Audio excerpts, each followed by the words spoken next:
শুভ সকাল বন্ধুরা। আজকে একটা অন্য রকম জিনিস নিয়ে এসেছি।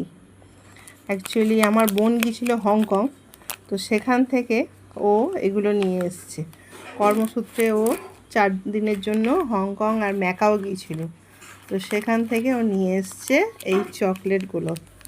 এই দেখো, এই একটা ফ্লেভার, এটা একই, এই একটা ফ্লেভার, আর এই একটা।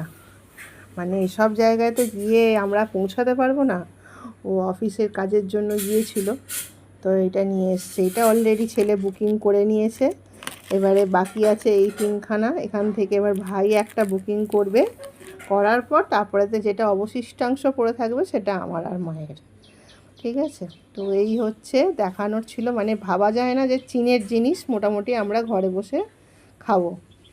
তো এই যে একদম সামনে থেকে দেখাচ্ছি প্রতিটা জিনিস, দেখেছো বেশ লাগছে। মানে এটা একটা অদ্ভুত পাওয়া বলতে পারো, মানে যেটা তো কোনো দিনই সম্ভব নয়। যাকগে, ওর দৌলতে এটাও আমাদের কপালে ছিল, হয়ে গেল খাওয়া। চলো, এটাই তোমাদের দেখানোর ছিল। সবাইকে আপাতত টাটা।